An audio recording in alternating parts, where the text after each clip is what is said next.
결과적으로는 지금 바르셀로나 붙는 경우가 2번이 생겼잖아요. 근데 이게 바르셀로나와 뭐 첼시의 어떤 클럽의 위상 차이 아니냐라고 얘기하는 분들이 있는데 저는 거기에는 전혀 동의하지 않고, 물론 유럽 축구 역사에서 쌓아온 역사가 바르셀로나가 긴 건 사실이나 그러니까 위상 차이가 아니라 지금 한창 활동하고 있는 선수들 20대 중반 정도의 선수들에게는 바르셀로나가 드림클럽이 될 확률이 매우 높습니다. 왜냐면 그 선수들이 어릴 때 보고 자란 축구, 제일 그때 누가 잘했습니까? 10년 전에 바르셀로나가 유럽 압도적이었지 그때. 제패하고 있었기 때문에. 그러니까 지금 저는 다른 게 문제가 아니라 결국 오너가 바뀌고 나서 회장은 있죠, 볼리 회장. 그러니까 풋볼 디렉터가 없는 거예요. 그러니까 스포츠 디렉터가 없기 때문에 나는 그래서 그 결정이 되게 잘못됐다고 봐요. 최우고 마리나고 뭐 그래. 다 내보낸 게 되게 잘못된 결정이었어요. 영입할 때 약간 느려지는 클럽들. 그러니까 나중에는 붙는 거예요. 그래. 바르셀로나 재정적인 문제가 있다 보니까 이게 느려졌고 그 가운데서 붙는 거죠. 그럼 첼시하고 붙었을 때 얘가 얘기한 대로 시스템이 있는가 없는가의 문제가 되잖아요.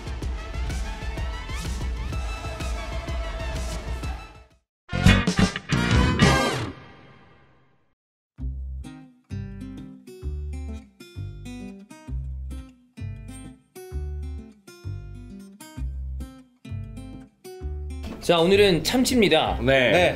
참치 좋아하십니까? 참치 좋아하죠. 좋아하십니까? 저는 그냥 쏘쏘합니다. 네. 그래요? 네. 의외인데요? 저는 회 종류 중에서 참치회가 좀 안 맞더라고요. 기름기가 많아서. 그럼 방어도 별로 안 좋아하시나요? 네. 그럼 그냥 광어, 도미? 네. 이런 쪽을 좋아하시는구나. 숙성회 쪽은 그럼 안 좋아하시는 거예요? 네. 그리고 얼린 회는 또 안 좋아하고. 아하. 저는 너무 좋아요. 네. 그러면 또 여기 뭐 튀김 같은 것도 있으니까. 네. 한잔 하시죠. 자, 먼저 가시죠. 자, 훌훌 털자는 의미에서. 네. 네.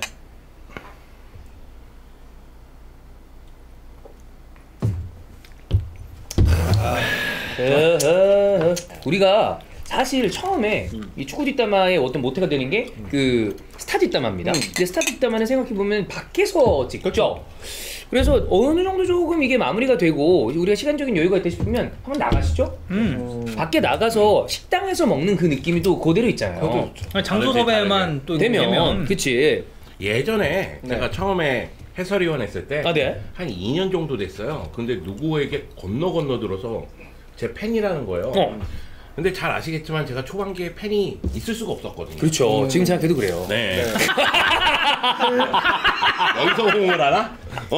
여하튼 만나자고 그래가지고 역삼역에서 만났어요. 네. 그분이 이제 대접하고 싶다고. 저보다 나이가 더 있었어요. 그럼 연배가 굉장히 좀 있으신 분인데. 그래서 그분이 대접하고 싶다고 참치회집을 데리고 갔어요.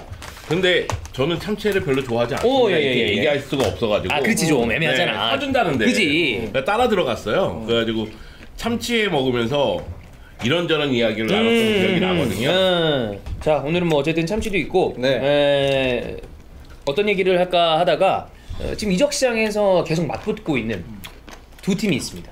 첼시 그리고 FC 바르셀로나. 그 얘기를 좀 해보려고 합니다. 이번에 그 바르셀로나랑 이제 첼시랑 계속 이제 쿤데나 아니면 뭐 하피냐나 이적사가 있었을 때 로베르한테 다 발려가지고. 맞아요. 좀 안타깝더라고. 결과적으로는 제라 로메로가 다 이기는 그림새가 됐는데. 사실 로메로가 약간 떨어져 있었거든 그 전에. 왜냐면 제라 로메로가 사실 바르셀로나 이야기를 정통하게 다루다가 조금 이제 개인 방송 이런 거 하면서 좀 예전 같지 않다 이런 느낌이 들다가 이번 이적 시장을 통해서 결과적으로는 이 사람의 이야기가 거의 대부분 다 맞았습니다. 근데 어쨌든 나는 약간 그 생각 들었어. 이거 한통속 아닌가 이거. 근데 저는 이 정도라면 이거 오더 받고 움직이는 거 아니냐 이 정도. 로메로가 뭐 오더 뭐 그건 우리가 모르지만 어느 정도의 소스를 공유하지 않는 이상 이 정도로 맡기는 어렵지 않나. 그렇죠. 근데 원래 사실 뭐 두 분은 또 영주 형은 또 오랫동안 또 이제 활자 지면 어떤 그 매체에도 계셨었고 덕현이도 기자 생활을 했었고. 근데 보통 그런 거 있지 않습니까? 어느 정도의 내부 소스를 들을 수 있을 만한 사람들은 하나씩 좀 알게 되잖아요. 알고 있는 경우가 많아요. 네, 그럼 그런 얘기를 들어서 그래도 좀 낼 수 있는 거 정도로 약간 잘라서 내고 그런 거 있잖아요. 제가 예전에 바르셀로나 막 따라다녔을 때 언론 담당관이 따로 있어요. 그래, 그런 거 있어. 근데 언론 담당관이 얘기할 때 약간 분배를 해줘요. 그러니까 어떤 기사를 이렇게 분배하는 게 아니라 메시가 이렇게 나타나면 다 메시에게 쏠리잖아요. 예예예. 그러면 다른 얘기라는 거예요. 남아시아에서 올라온 제 있잖아. 쟤를 좀 써줘. 그러면 내가 메시아와 관련된 다른 얘기를 너한테만 해줄게. 그러니까 이런 식으로 이제 얘기하는 그런 경우가 느낌이다. 있어요. 네. 뭐 어쨌거나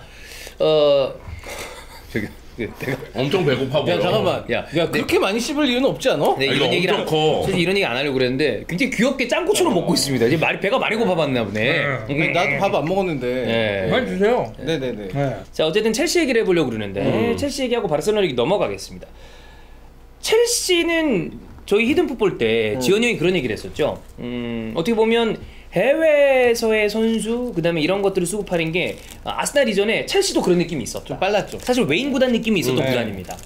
근데 그런 느낌에서 나름대로 사실 중상위권에서 언제나 우승권까지는 아니더라도 때에 따라서는 우승권, 어떨 때는 챔피언스리그를 좀 두드릴 수 있는 스타일의 그런 성적의 구단이었다가 역시 첼시의 어떤 변곡점은 로만 아브라모비치의 로만이, 등장이죠. 그리고 저는 로만이 선택한 감독이 무리뉴라는데 이거는 결과적으로 뒤로 돌아봤을 때 신의 한 수 중에 한 수였다. 되게 결정적이었죠 네. 진짜. 그래서 처음에 이제 무리뉴가 등장하고 처음에는 프리미어리그에서의 어떤 임팩트지만 결과적으로는 첼시는 명가가 됐죠. 그렇죠. 2000년대와 2010년대를 보내면서 맨체스터 유나이티드와 첼시의 어떤 리그 우승 라이벌리. 챔피언스리그에서도 언제나 4강 이상을 갈 수 있는 클럽. 그리고 어떤 선수들도 저기 가면 챔피언이 될 수 있다. 그런 식으로 아자르가 또 왔었던 거고. 약간 디시전 좀 비슷하게 해가지고 오고 그랬었잖아. 그래서 그때는 유럽에서 첼시는 다들 가고 싶어하는 클럽을 로만과 어떤 그 주변 사람들이 만든 것 같아요. 그렇죠. 로만 시절에 그런 클럽이 됐죠. 진짜 빅클럽이 됐죠, 진짜. 그렇죠. 진짜 빅클럽이 됐고 당시에 프리미어리그의 구도는 결국 이제 맨유하고 아스널이 서로 이제 그랬죠. 라이벌리를 굉장히 강하게 갖고 있던 그렇지. 상황이었었는데 그거를 깼죠.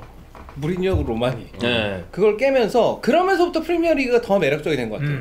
두 팀이 아니라 이제 첼시가 붙었어. 세 팀이 된 거야 이제. 사실 로만이 감독 교체 타이밍도 굉장히 좋고 결과적으로는 그렇게 네, 됐죠. 감독 교체했을 때 성적도 많이 냈고 그래. 그런 모습이 있는데 무리뉴 감독 선택하는 거 보면서도 되게 놀랐었어요. 무리뉴 감독 선택한 게 사실 첼시가 로만 밑에서 새롭게 태어나는 그 상황에서 젊은 감독이 왔단 말이에요. 근데 이 젊은 감독이 이미 포르투에서 유로파리그, 챔피언스리그를 다 우승한 우승했지. 감독이란 말이에요. 그러니까 팀 자체가 굉장히 젊어지는 거죠. 맞아. 근데 반대로 봤을 때에는 맨유하고 아스날이 프리미어리그 출범 이후에 계속해서 경쟁 구도였고 우승 경쟁하고. 퍼거슨하고 벵거가 계속 경쟁을 했는데 이들은 어떻게 본다면은 굉장히 명장이지만 올드한 사람처럼 보이거든요.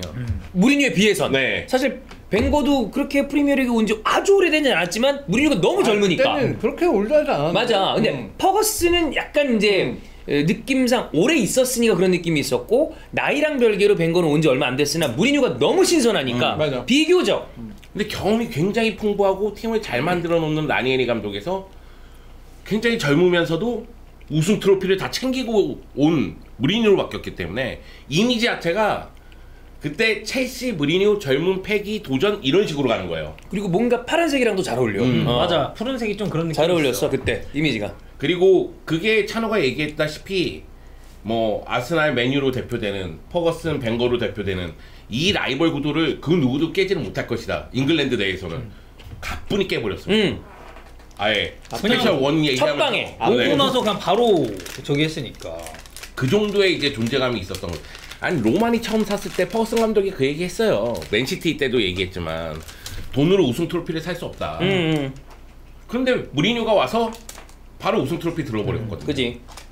그때 샀던 선수들은 월드와이드한 스타급 선수들을 산 건 아니었어요.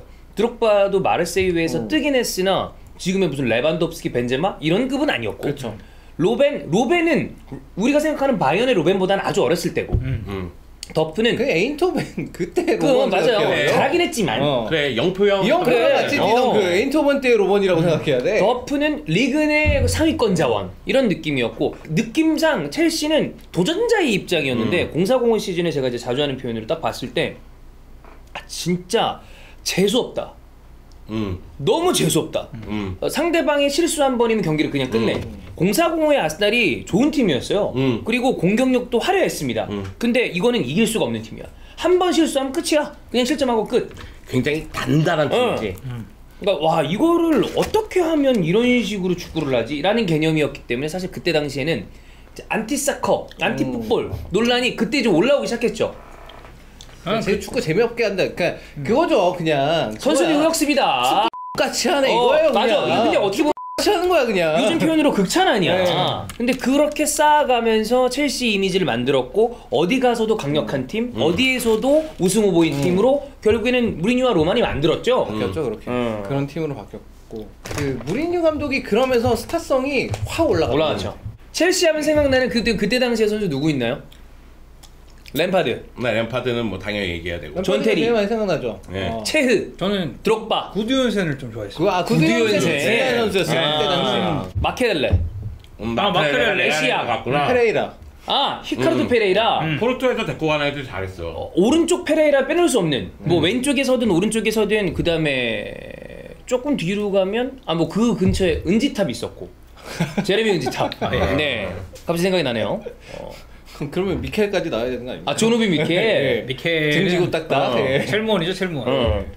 무리뉴가 끝이 나고 난 다음에 뒤에도 좋은 선수들이 많았으니까. 뭐 발락은 약간 보면 그거 같아. 그 첼시 선골 뉴스 같아요. 하는 거 보면 첼시를 엄청 좋아하더라고요. 엄청 좋아해. 와서도 되게 잘하기도 잘했었고 본인이요. 발락도 이제 무리뉴 감독 시대에 오긴 왔었구나. 그러니까. 저는 근데 이제 첼시 쭉 보면서 가장 그래도 저의 이걸 자극했던 선수는 저는 라울 메이렐레스. 메이렐레스 좋아하죠. 저는 메이렐레스를 정말 좋아했습니다. 진짜. 물론 길게 있지는 않았어요. 첼시에 길게 있지는 않았고. 그리고 좀 비슷한 류 욕도 먹었지만 저는 잘했고 좋아했다고 생각하는 건 다비드 루이스. 다비드 루이즈. 네, 저는 다비드 루이스를 아주 좋아했어요. 첼시에 있는데. 어쨌거나. 근데 이 첼시 얘기를 왜 했냐면 첼시는 이제 그 2000년대 초보 중반에는 그런 거 있었잖아요. 돈으로는 클래스를 살 수 없다. 돈으로는 트로피를 살 수 없다. 근데 그 얘기는 첼시는 진작에 지나간 얘기고 이제는 유럽에서 가장 대표적인 명문 클럽 중에 하나인데 로만이 빠져나가는 타이밍이 됐고 그것도 그 진짜 예상도 못한 시점에. 그렇죠. 누가 그걸 예상했겠어요? 생각하지 않았어. 진짜로. 생각하지 않았어. 근데 러시아의 이 오일머니, 뭐 가스머니 어쨌든 로만이 빠져나가고 난 다음에 들어온 사람이 미국 자본이잖아요. 근데 그 와중에 뭐 사실 주인이 바뀌고 이러는 상황에서는 이래저래 좀 또 잡음이 공백이 생기고 그럴 수 있으니까 그러다 보니까 빠져나간 선수들도 많고 좋은 감독과 대단한 클럽임에도 불구하고 이번 여름 이적 시장에서는 굉장히 고생을 좀 많이 하고 있습니다. 맞아요. 특히나 사실 바르셀로나랑 엮어가지고 지금 결과적으로는 쿤데, 하피냐 다 바르셀로나 쪽으로 가고 있다 보니까 그래서 저는 쿤데는 첼시로 갔으면 좋겠습니다. 조금은 그래도 좀 나눠 가져야 되는 거 아닌가. 하나씩 이렇게 골고루 좀 사이좋게 그래야지. 그래서 이번 여름 이적 시장의 첼시 팬들은 지금 좀 굉장히 괴로워하는 상태다. 일단은 지금 쿨리발리가 왔고 스털링이 오피셜이 떴는데 둘은 굉장히 좋은 영입이긴 합니다. 두 명은 월드 클래스 선수고 그치? 두 명 영입한 건 잘했어요. 그러니까 잘했는데 그러니까 지난 시즌에 첼시를 봤을 때 우리가 이 팀이 여러모로 조금 안 되는 포지션들이 있구나. 요 포지션들은 정리가 되고 그치? 보강을 하고 그래야 우승에 도전하겠구나 이런 느낌을 받았잖아요. 그게 안 되고 있는 거죠. 근데 그 포지션에 대한 보강이 없죠. 일단은 사실 센터백도 지금 난 자리가 있으면은 그 자리를 채우는 게 이제 맞고 그리고 사실 나가는 과정에서 솔직히 말하면 좀 같은 통수를 때렸죠. 크리스텐센? 네. 이거는 좀 심하게 그랬지. 너무 심했죠. 이거는 너무 상도덕이 없는 짓이었고 나갈 땐 나가더라도 그런 식으로 나가는 거는 문제가 있잖아. 갑자기 감독님! 저 못하겠습니다. 이렇게 한 거 아니야? 이건 오바야. 네. 그리고 솔직히 크리스텐센 걔 존나 못할 때도 첼시가 기다려준 거 아니야 그냥. 그렇지. 그러다 투에 오고 나서 살았던 타이밍이 있잖아. 괜찮아졌거든. 근데 그런 식으로 해가지고 나갔고 그리고 뭐 리디거는 잘 깨끗하게 하고 이제 어쨌든 레알 마드리드로 갔으니까. 그러니까 리디거는 약간 그런 거지. 리디거는 무조건 재계약을 했었어야 되는 건데 그때 당시 이 상황이 팀이 지금 지금 오너가 바뀐다는데 지금 누구한테 갈지도 모르겠고 우리가 지금 어떻게 처리해야 될지 모르겠다. 근데 리디거는 얘는 얘대로 돈 많이 주세요. 나 이제 잘하니까 뭐 약간 이러고 있으니까. 근데 사실 리디거가 그 정도 퍼포먼스를 보였던 건 맞습니다. 잘하긴 했죠. 그러니까 이거에 대해서 내가 보니까 결국 헤드가 없으니까 결정을 못 내린 것 같아요. 첼시가. 그러니까 순간적으로 공백이 생겼고 선수들 그러니까 헤드에 그다음에 선수들은 또 결과적으로 우르르 빠져나갔는데 거기를 채우려는 선수들은 다 이제 훌륭한 선수들이다 보니까 여기저기서 가지려고 그러고. 근데 그러니까 여기 이런 얘기했을 때 뭐 결과적으로는 지금 바르셀로나 붙는 경우가 2번이 생겼잖아요. 근데 아주 뭐 혹자는 네. 이거는 뭐 되게 소수라고 생각합니다만 이게 바르셀로나와 뭐 첼시의 어떤 클럽의 위상 차이 아니냐라고 얘기하는 분들이 저는 거기에는 전혀 동의하지 않고, 물론 유럽 축구 역사에서 쌓아온 역사가 바르셀로나가 긴 건 사실이나 그리고 거대 클럽이기도 하고, 근데 이번 이적 시장에서의 승패는 그런 느낌은 아니고. 왜냐면 그러니까 바르셀로나가 드림 클럽이라고 말하는 선수들이 많은 건 맞아요. 네. 특히 남미 쪽에 그런 선수들이 굉장히 브라질리언, 뭐 아르헨티나는 메시 있죠. 네. 근데 사실 첼시라는 클럽이 규모가 이미 엄청 커지기도 했고, 그리고 여기는 프리미어리그라는 또 다른 그런 또, 매력적인 메리트도 면이 있다고 있죠. 봐요. 저는 근데 그 생각은 있어요. 그러니까 위상 차이가 아니라 지금 한창 활동하고 있는 선수들 20대 중반 정도의 선수들에게는 바르셀로나가 드림클럽이 될 확률이 매우 높습니다. 왜냐면 그 선수들이 어릴 때 보고 자란 축구, 제일 그때 누가 잘했습니까? 10년 전에 바르셀로나가 유럽 압도적이었지 그때. 제패하고 있었기 때문에. 그러니까 10년 전에 바르셀로나가 압도적인 클럽이었기 때문에 그때 이제 막 축구 막 배워가지고 이제 축구 좀 한다고. 그치. 그리고 어린 선수들 있고 아니야, 그 10대 맞아. 중반 정도의 애들, 10대 초반에서 초중반 이제 애들이 한창 축구 보면서 와 축구 엄청 잘한다. 그게 이제 바르셀로나니까 당연히 바르셀로나로 보고, 나이가 이제 좀 든 선수들, 이 선수들은 그러니까 2000년대 초반에 축구를 봤으면 첼시라고 할 가능성이 있는데 있죠. 초중반까지도 첼시가 2000년대 셌으니까. 초반에 축구를 본 선수들은 이제는 나이가 엄청 많죠. 그쵸. 네. 저는 이거는, 그러니까 올해가 첼시에게는 어려울 수밖에 없는 타이밍이라고 생각해요. 이게 컨트롤 타워 문제이긴 한데 로만이 그만큼 첼시 구단에 미치는 영향력이 컸던 거예요. 그렇지. 여러 가지 로만이 나가는 그 상황에서 결국 재계약을 할 선수를 놓치는 상황이 됐고, 그렇지. 그리고 나서 로만을 비롯한 구단 수뇌부가 다 바뀌었잖아요. 그렇죠. 네. 뭐 브루스벅 나갔고 마리나 나갔고, 그리고 또 누구야, 뭐 채우도 어쨌든 네. 떠났으니까. 근데 그 과정에서 선수 영입에 좀 뭐라고 해야 될까? 엇박자를 낸 것 같아요. 결국에 이럴 때 사실 필요한 게 축구적인 디렉터인데 그게 지금 부재하고 있는 상황이면 아까 얘기했던 거대로 이렇게 빠르게 움직이자가 더딜 수밖에 없는 그러니까 상황이었어요. 토드 보울리는 마음이 급해. 왜냐면 내가 이제 구단에 인수했기 때문에 달라진 거를 또 보여줘야 돼. 우리는 건재한 걸 보여줘야 돼. 보여줄 게 완전히 달라진다. 에일리처럼. 그렇지. 네. 그런 모습을 보여줘야 되니까 마음은 급한데 토드 보울리 혼자서 뭘 할 수 있는 상황도 아니고. 힘들죠. 뭐 바르셀로나로 날아가서 뭐 협상을 하고 했다고는 하는데, 이 아저씨는 어쨌든 축구판이 처음이잖아. 그런 기사도 있더라고. 이 사람이 미국 사람이니까 처음에는 트레이드를 여기저기 알아봤대요. 왜냐면 미국 스포츠는 미국 트레이드가 트레이드가 기본이니까. 기본빵이잖아. 야 바꿔 이렇게. 나는 머니볼 보면서 그거 그래. 알았거든.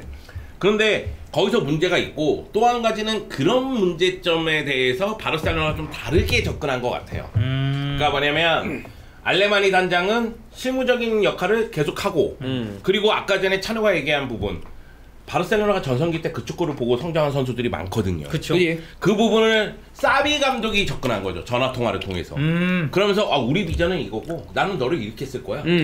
그러면서 이 선수의 마음을 잡고자 노력하는. 근데 그 감독이 단순한 감독이냐? 그 전성기 때 중심이 됐었던 사람이에요. 그러니까 전화해서 야 나 샤비야. 얘 너 나 축구하는 거 봤지? 예. 너 나보다 잘하냐? 그러면 아니 형, 너 나한테 와서 배워야 되지 않겠니? 오면 내가 너 어렸을 여기 틀부터 새로 잡아줄게. 그리고 그럴 수도 있어. 내가 봤을 때 너 바르셀로나 DNA가 있는 것 같아. 바르셀로나는 DNA거든. 사실 옛날부터 DNA 굉장히 과학적인 클럽이에요. 네. 그래서 본인의 그 프사를, 본인의 프사를 그걸로 해놨을 수도 있어요. 그 한 잔에. 근데 여하간 그런 장점이 있는 상황인데 첼시는 지금 중간중간 바뀌고 있는 상황이에요. 이게 만약에 로만의 첼시 체제였다면 저는 이적 시장이 이렇게 갔을 거라고 생각 안 합니다. 네. 그럴 리가 없죠. 네. 로만이 그렇게 보고 있을지도 않았을 거고. 첼시 입장에서도 정말 필요한 선수. 내가 생각하는 주스 쿤데는 굉장히 필요하다고 생각해요. 그렇죠. 근데 투엘의 픽이 좀 뒤였다는 얘기도 나오고 그러잖아. 그런 지금. 이야기가 나오는 거예요. 그러니까 지금 저는 다른 게 문제가 아니라 결국 그 클럽의 오너가 바뀌고 나서 회장은 있죠, 보울리 회장. 어차피 그 보울리 자기 개인 돈이 아니잖아, 뒤에. 컨소시엄이죠. 있으니까 회장은 있어. 그 밑에 보드진, 소위 말하는 보드진이라고 말하는 게 구성이 안 돼 있는 거잖아요.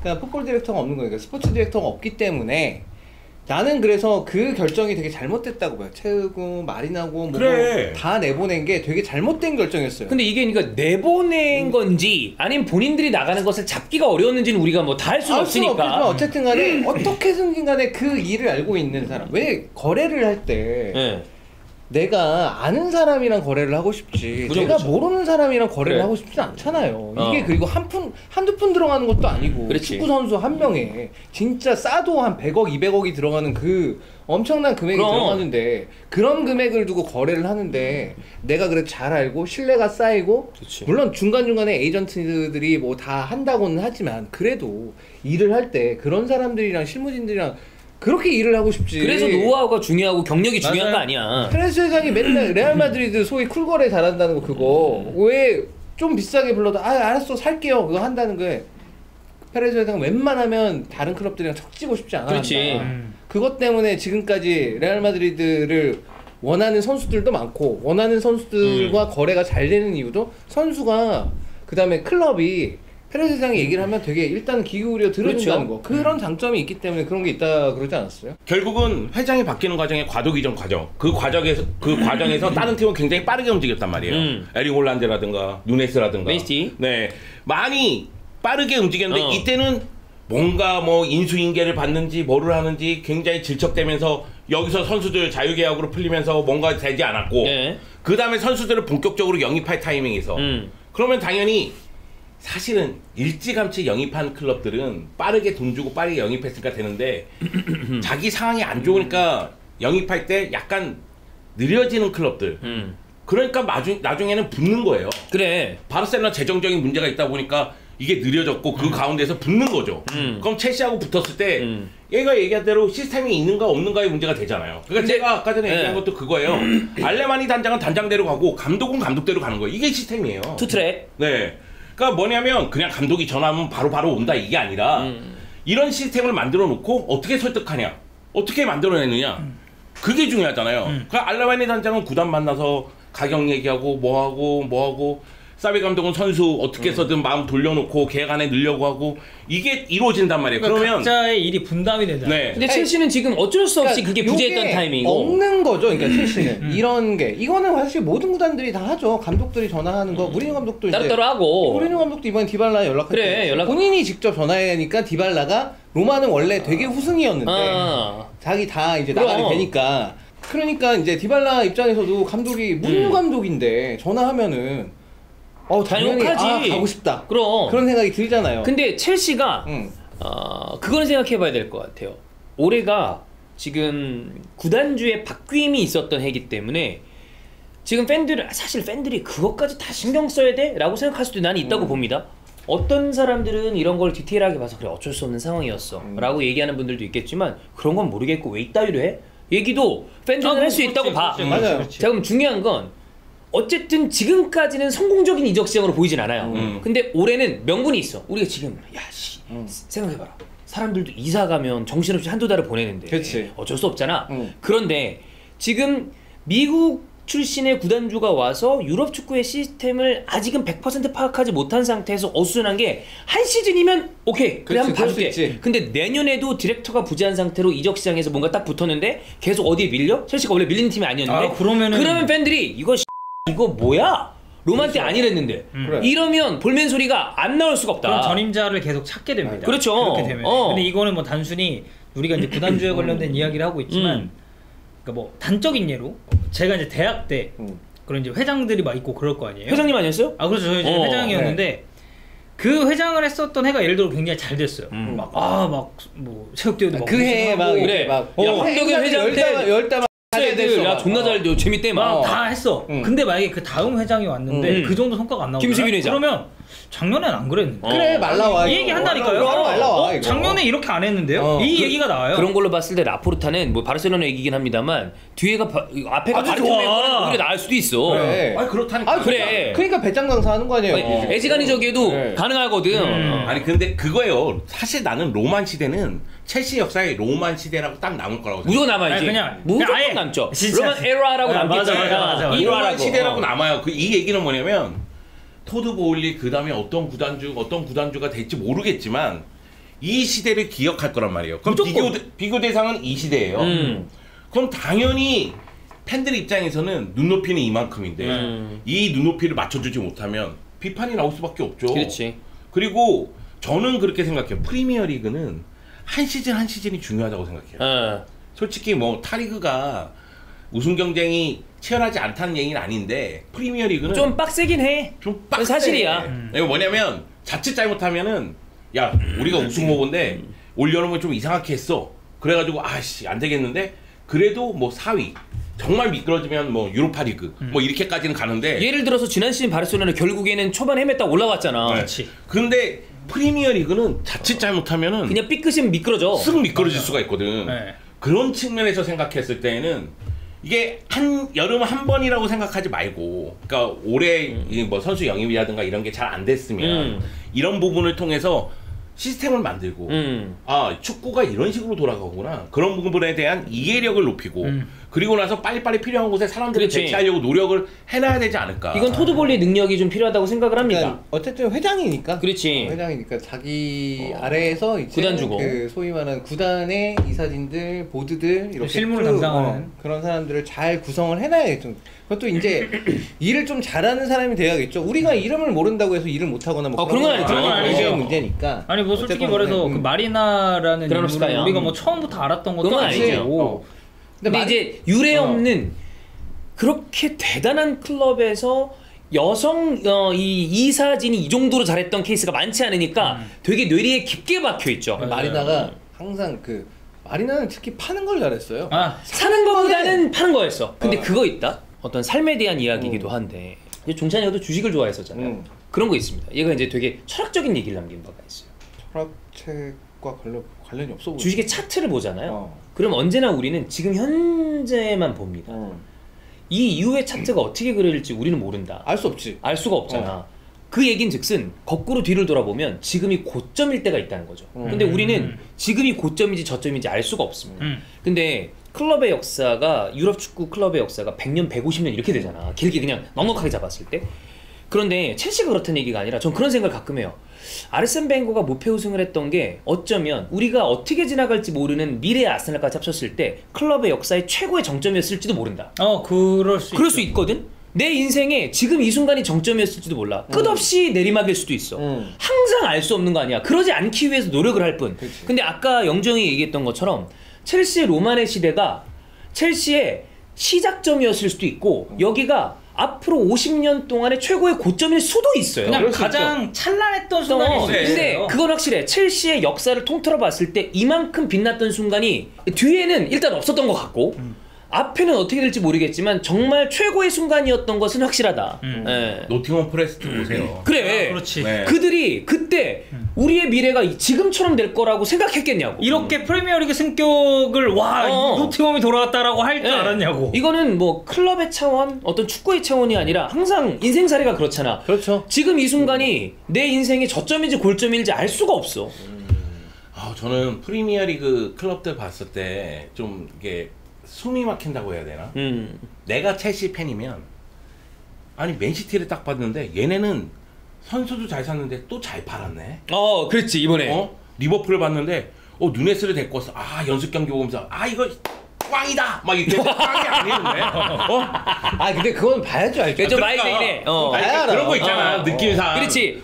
이거 좀 뭐야 이거. 느낌 세한데. 결국 캐롤일 수 있어. 그럴 수도 있고 잘 될 수도 있고. 잘 될 수도 있고. 거기다가 막 토트넘 막 영입하고 있고. 그렇지. 아스날 이번 여름에도 지금까지는 돈을 가장 많이 썼고. 그리고 풀시즌의 성적도 꽤 괜찮고. 첼시 팬들 입장에서는 선수 영입이라든가 이런 게 불안한데 프리시즌에 아스날 상대로 대패를 줬어. 기분이 나쁘지. 프리시즌이라 할지라도. 이거 접시로 뜬 거 아니냐. 그리고 나서 사실 투엘이 인터뷰를 굉장히 세게 하게 세게 했고. 표정 세게 변했는데 결과적으로는 그 이후에도 쿤데 뭐 움직임이나 여러 가지가 지금 쿤데 영입이 지금 나가야 될 것 같으니까 원하는 느낌이... 모양대로 안 돌아가는 느낌이니까 기분이 별로 좋지 않고 짜증나고 지금 뭐 하는 거야 라는 생각을 첼시 팬들이 하는 게 이상한 게 아니다. 그래서 나는 되게 그게 쿤데 것만 딱 놓고 보면은 이상한 게 뭐냐면은 쿤데가 첼시가 관심 있다고 영는 한참 됐습니다. 엄청 오래. 한참 됐어 그거는. 있었어요. 한참 됐어 그거는. 네. 그러면 이번 여름 됐어. 딱 그러면 쿤데 먼저 하겠구나. 왜냐면 수비수가 2명이 나간 거 아니야. 중요한 선수가. 리디거랑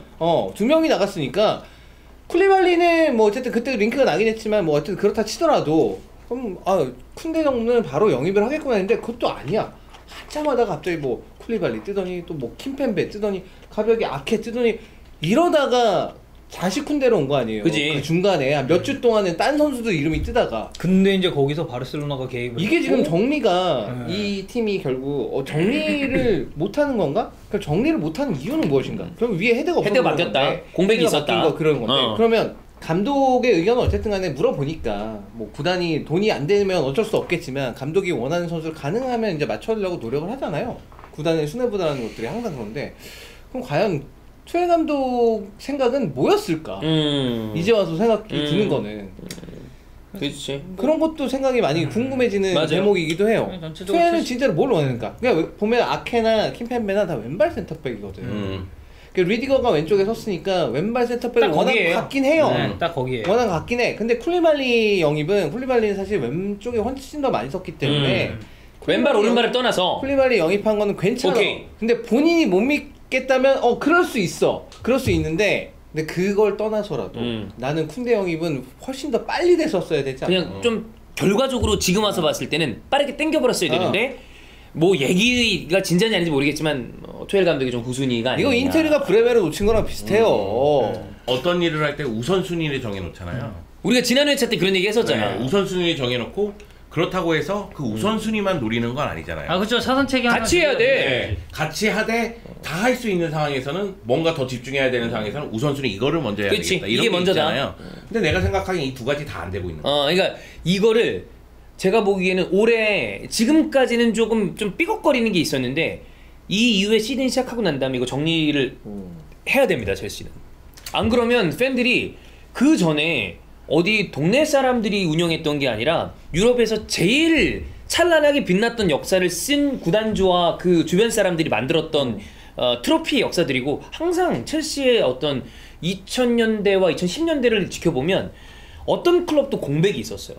트로피를 따다가 비기 안 되고 막 이런. 근데 첼시는 감독이 바뀌고 뭐가 바뀌는 순간에도 거의 대부분의 순간에 모든 트로피를 그렇죠. 한 개씩은 따옵니다.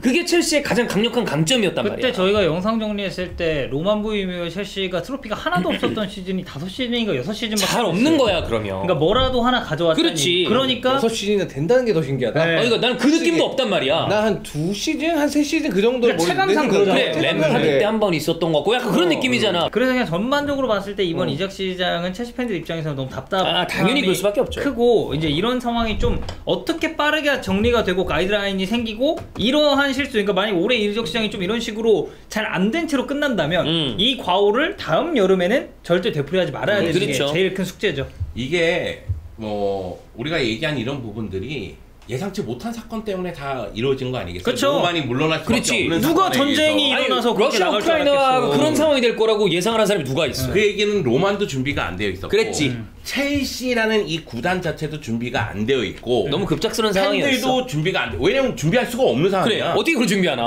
그러니까 그런 상황이었는데 사실 로만이 떠나면서 로만이 갖고 있었던 그 첼시의 이미지 여기에 타격을 입는 거 아니야? 팬들 입장에서는 당연히 생각할 수 있죠. 로만 갔다고 해서 우리 지금 무시하는 거 아니야? 막 이런 느낌 있잖아. 그러니까 그거는 이제 팬들이 느끼는 감정. 그게 사실은 아닌데. 그러니까 이런 느낌을 좀 받고 있는 건 아닌가.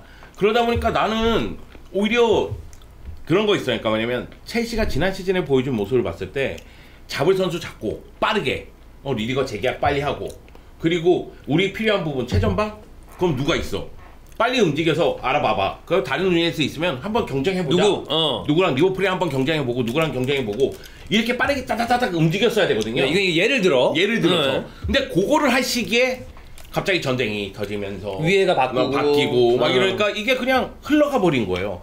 토드 보일리가 자기가 딱 하고 나서 보니까 할 게 너무 많아. 그렇지. 일이 많네. 이래버리다 보니까 더군다나 유럽에서 있었던 사람이 아니라 미국에서 온 사람이고. 아니 뭐 그때 원정 갔는데 카야베르츠가 내가 비용 되겠다.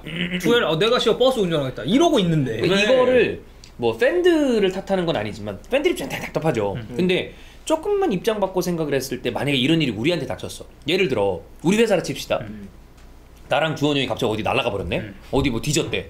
근데 그런 상황에서 뒤지는 건 하지 말고 예를 들어 어디 뭐 크게 다쳤대. 근데 그 와중에 사실 제가 항상 그 회사의 공백을 웬만하면 안 만들려고 하는데 공백이 생겼을 때 디테일하게 다이렉트하게 얘기를 하는 게 영상적인 부분은 덕현이한테 얘기를 하고 그 다음에 전체적인 제작팀 얘기는 명섭이한테 얘기를 하고 그다음에 나머지 회사 전반적인 건 종찬이한테 얘기를 해요. 근데 결국에는 자 마리나 아니면 뭐 체흐 이런 사람들이 브루스박 이런 다 이런 사람들 아니야. 그치. 여기까지 다 나갔어. 아, 그러면 지금 남은 직원들끼리 이거 카오스 그 자체 아무것도 안 돼. 그런 상태에서 갑자기 영주 형이 내가 랩 중인 대표다. 그리고 온 거야. 내가 대표이사야. 이랬는데 그러니까 형이 능력이 있다 없다 이런 얘기를 하는 게 아니라 이런 형태의 운영을 해본 사람은 아니잖아 형님이. 그럼 와갖고 야 일단 그러면 내가 어쨌든 나도 인맥이 있으니까 한번 해볼게. 근데 그 와중에 혼비백산한다고. 그 이거를 조금만 대입해보면 사실 집중하기가 되게 어려운 순간들이긴 해요. 네, 맞아요. 아 근데 좀 아쉽다는 거죠. 그러니까 아쉬울 수밖에 없지. 팬들은 너무 아쉬워. 원래 이게 지나면 아쉬워. 이때 이렇게 먼저 움직였어야 되는데 그치? 이걸 했어야 되는데 이런 게 이제 맞아. 남는다고. 그래서 만약의 경우 이번 여름이 끝나고 나서 이번 시즌 뭐 경기 내용을 보고 있는데 뭐 줄스 쿤데가 잘한다. 아니 뭐 다른 하피냐가 잘해. 잘한다. 뭐 누가 잘한다. 이러면 배 아프거든. 짜증나지. 짜증나지. 근데 거기다가 우리의 문제는 바로 고 포지션이야. 그렇지. 그러면 더 짜증나. 그러면 뚜껑 이렇게 되지. 열리거든. 그래서 뭐 저는 첼시 클럽의 위상은 이미 유럽 탑 레벨에 있기 때문에 여기에 대해서 이야기할 건 없다고 보고 탑 오브 탑이죠. 네. 네, 다만 탑 오브 탑이죠. 여기에서 지금 주인이 손바꿈이 있었기 때문에 여기에서 이 토드 볼리라는 사람이 축구적인 시스템을 얼마나 빠르게 이거 해서 실무진한테 던져주는가. 그래. 이걸 빠르게 하면 줄수록 중요하다. 토드볼리가 정신 바짝 차려야 돼. 자칫 잘못하면 호구로 본다. 그럴 수도 있어. 진짜 그래. 야야 저 미국 놈 저거 막 이러면서. 근데 나는 그런 생각도 좀 들어요. 이게 토해 감독이 마인츠 시절에 주축 선수들을 내보내는 가운데 7경기인가 8경기의 포메이션을 돌리면서 계속 성적을 냈거든요. 물론 이제 마인츠가 내는 성적이라는 것은 좀 다르죠. 첼시랑은 아니고 뭐 바라보는 그 네. 이게 다르니까. 그 성적 자체는 다르긴 한데 여하튼 위기 상황에서 위기 대처 능력이 굉장히 뛰어난 감독이라는 거죠. 그래서 기대가 좀 되네요. 그래서 솔직히 이게 우리가 투엘이니까 그래도 기대한다 얘기하는 거지 어디 동네 누구였어 봐. 그럼 이거는 좆된다고 봐야 돼 이 그래. 정도면 진짜. 중요해서 벌써 잘렸지. 투엘이니까 일단 감독이 아니야 걔는. 그래도 3위는 첼시다 이런 얘기를 하는 거야. 근데 만약에 투엘이 이런 상황에서도 버텨낸다. 그러면 그럼 뭐 그래서 투엘은- 이제 4위까지 간다. 그렇지. 그러면서 뭐 토드 보울리 축구가 이거야 이렇게 보여주면 봐봐봐. 이거 좀 제대로 해봐봐. 그래. 니네가 제대로 했으면 나 우승했어 이런 걸 한번 다만 보여주면 이제 근데 그 투엘 감독의 의견 좀 적당히 들어야 될 것 같아요. 네, 적당히만. 그래. 왜냐면 투엘이 뭐 또 어. 지도하는 능력과 이런 거랑 별개로 쿤데 이런 거를 보면 선수를 데리고 이런 거에 대해서는 또 다른 그래, 전문가가 다른 하나 없을 수 없어. 있을 필요는 있다. 네. 그거는 확실해요. 이게 감독이랑 보니까- 달라. 예, 옛날부터 그 결국에는 이제 그 소위 말하는 대륙식 시스템과 그치. 그다음에 영국식 시스템 이게 그러니까 결론은 이제 난 거죠. 대륙식 시스템이 더 낫다. 그치. 왜 두 사람이 의논하니까. 섬나라양 그게 있으니까. 두 사람이 의논해서 각각 최적의 맞아. 값을 의견이 내 의견만 갖고 내 의견이 내가 신이라면 모든 게 다 맞겠지만 그렇지 않잖아. 그렇지 않으니까. 잉글랜드 클럽들도 이미 다 바꿨잖아. 다른 사람들 의견도 들어봐야 되고 그리고 그 사람의 말이 맞을 때도 있고 그래 둘이 그렇죠. 의견이 일치하면 그건 그냥 진행하면 되고 둘 셋이면 더 잘 맞는 거니까. 음. 여튼 뭐 첼시 의견은 이렇게 마무리를 하시죠. 네. 짠하고 가겠습니다. 그 우려와 달리 첼시가 엄청 잘했으면 좋겠습니다. 그럴 수도 있어. 네, 한번 보여줬으면 좋겠어요. 라포르타 회장과 알레마니 단장도 그렇고 바르셀로나라는 클럽 자체가 미래를 좀 희생해서 일단 현재로 땡겨와야 그간 쌓아왔던 바르토메오의 과오를 빠르게 지를 수 있다 네. 라는 생각으로 지금 굴리고 있는 거 아니에요? TV 중계권료 25%를 양도했잖아요. 25년간 양도했잖아요. 그건 미친 짓이죠. 근데 사실 이거는 진짜 좀 위험한 상황인 네. 것 같긴 해. 만약의 경우 이번 시즌 망치잖아요. 문제가 심각해질 수가 있습니다. 라포르타가 이렇게까지 땡긴 거는 그런 생각이 있을 거예요. 야 이거 존버하다가 챔피언스리그 못 나가거든. 이러면은 이거 진짜 암흑기 온다.